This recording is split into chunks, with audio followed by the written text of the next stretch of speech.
नमस्कार दोस्तों आज की इस वीडियो में हम डिस्कस करने वाले हैं वॉल्ट व्हिटमैन के द्वारा लिखी गई एक एलेजिक पोएम जिसका नाम है ओ कैप्टन माय कैप्टन। दोस्तों ये ओ कैप्टन माय कैप्टन 1865 में लिखी गई थी। इसको 1865 में ही इनके poetic collection leaves of grass में पब्लिश कराया गया था और ये लिखा गया था उस टाइम के जो प्रेसिडेंट थे, अमेरिकन प्रेसिडेंट थे, जिनका नाम था अब्राहम लिंकन। तो इनका असैसिनेशन कर दिया गया था एक जॉन विक्स बूथ नाम के थिएटर आर्टिस्ट के द्वारा।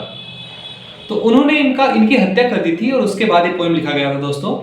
तो चलिए सबसे पहले जान लेते हैं वॉल्ट व्हिटमैन के बारे में और फिर इस पोएम के लास्ट में, इसको डिस्कस करने के लास्ट में हम जानेंगे इस पोएम के सिंबल्स के बारे में। चलिए शुरू करते हैं अपना आज का वीडियो। दोस्तों वॉल्ट व्हिटमैन का जन्म 31 मई 1819 यानी कि 31 मई 1819 को West Hills, Long Island, New York, United States में हुआ था।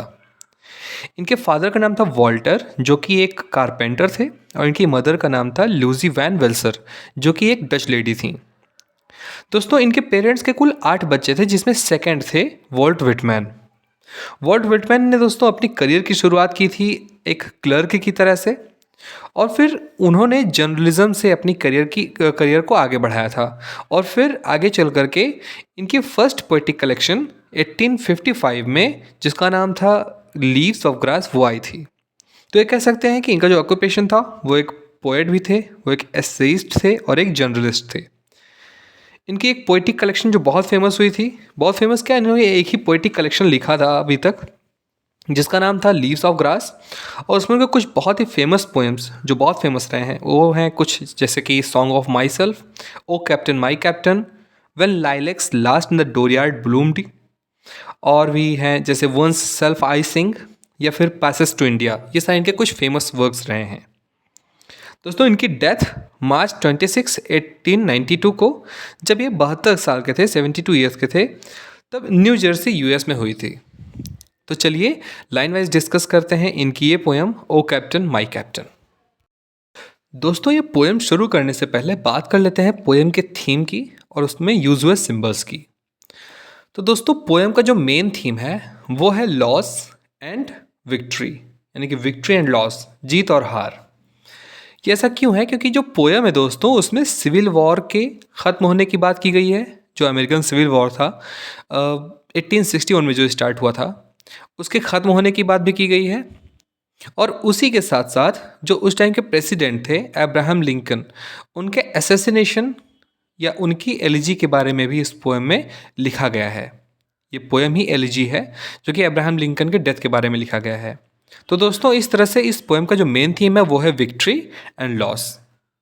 और दोस्तों जहाँ तक बात है सिंबल्स की, तो इस पोएम में बहुत सारे सिंबल्स यूज़ किए गए हैं।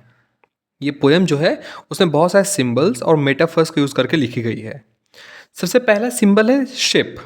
शिप यानी कि जिस शिप के बारे में इस पोएम में बात करी गई है, तो जो शिप है वो है यूनाइटेड स्टेट्स, यानी कि एक कंट्री जो कि यूनाइटेड स्टेट्स है।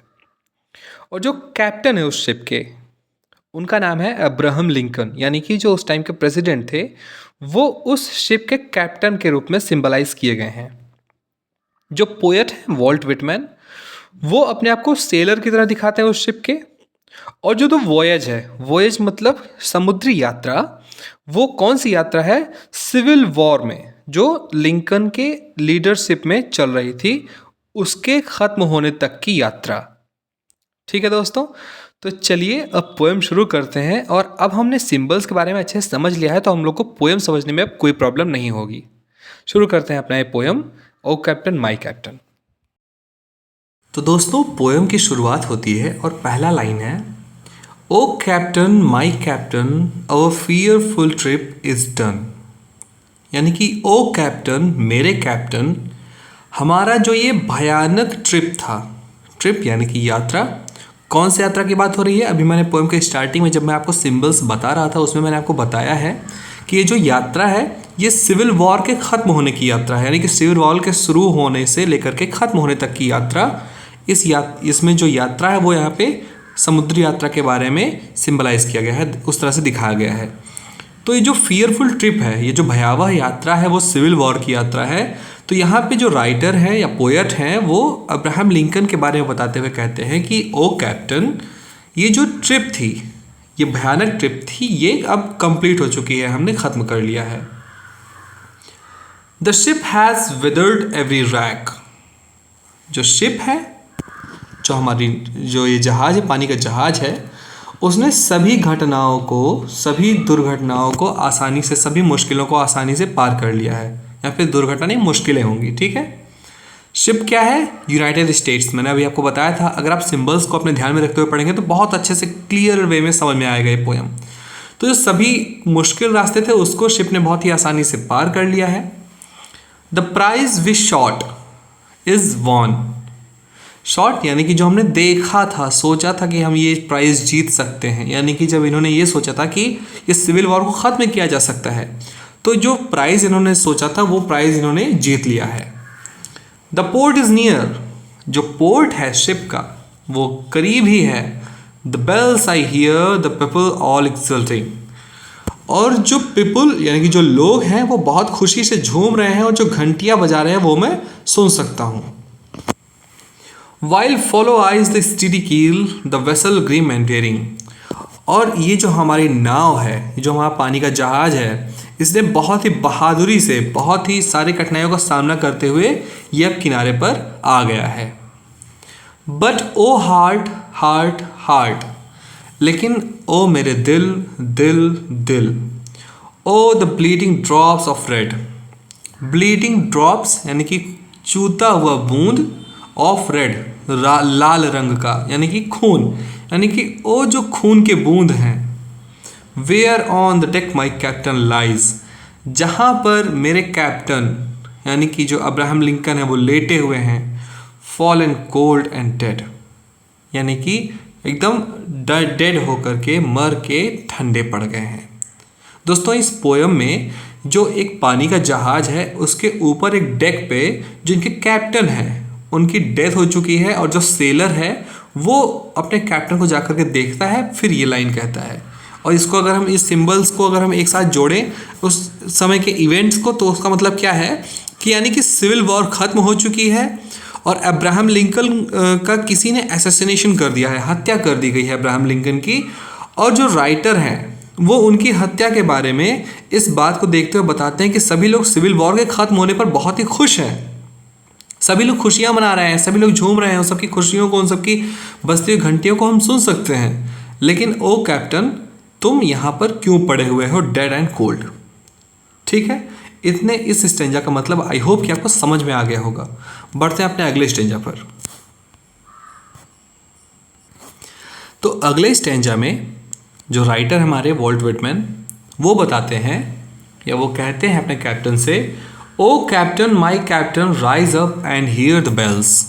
कि ओ कैप्टन, मेरे कैप्टन उठो और इन बेल्स की आवाज़ को, यानी जो घंटियाँ बज रही हैं उनको सुनो। राइज अप, उठो, for you the flag is flung.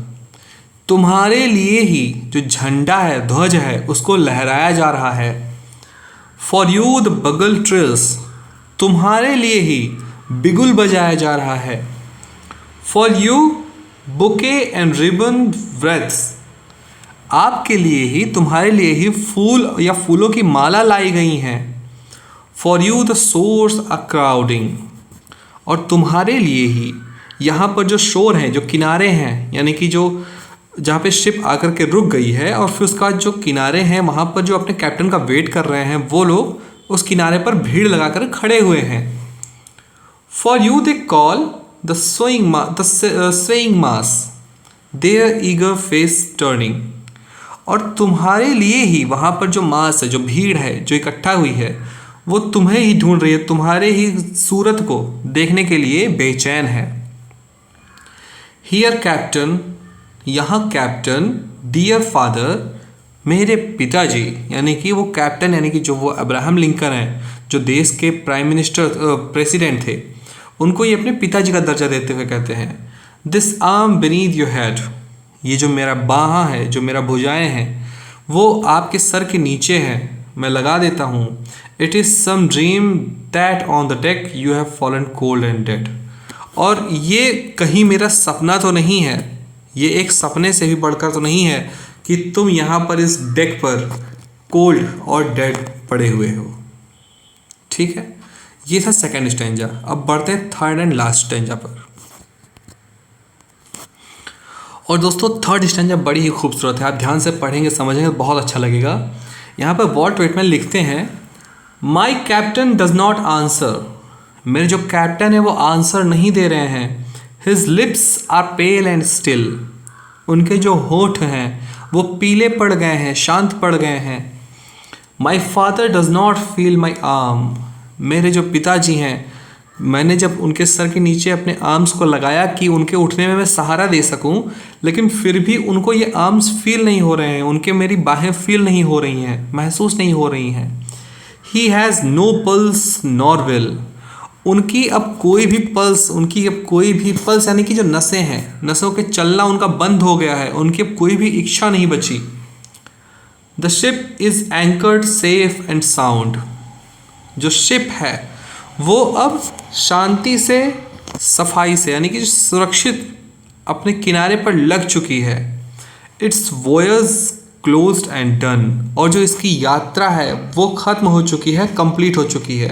यहाँ पर शिप सेफ एंड साउंड का क्या मतलब है? शिप यानी कि जो अमेरिका है, यूएसए, यूनाइटेड स्टेट्स, वो अब सुरक्षित है, और जो वॉयज है, यात्रा यानी कि जो सिविल वॉर है वो अब खत्म हो चुकी है। ठीक है, इस तरह से सिंबलाइज किया गया है इसको।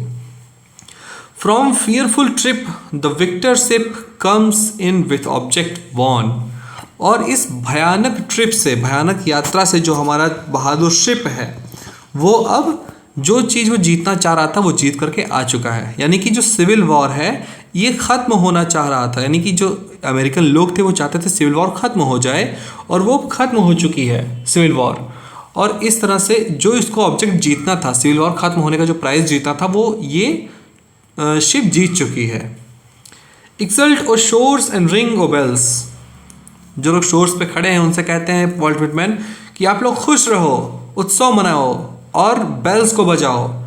बट आई विथ मॉर्नफुल ट्रेड, लेकिन मैं उदास हो करके, walk the deck my captain lies fallen cold and dead, मैं उस डेक पर यानी कि मैं उस जो जहाज़ का छत है उस पर मैं जा रहा हूँ, वहीं पे रहूँगा जहाँ पर मेरे कैप्टन लेटे हुए हैं, फॉलन कोल्ड एंड डेड, मरे हुए, ठंडे पड़े हुए। तो दोस्तों ये बहुत ही सुंदर सी पोएम थी, वॉल्ट व्हिटमैन के द्वारा लिखी गई। अगर आपको पोएम अच्छे से समझ में आई हो तो वीडियो को लाइक करके चैनल को सब्सक्राइब कर दें। मिलते हैं अगली वीडियो में, तब तक के लिए अपना ख्याल रखें। धन्यवाद।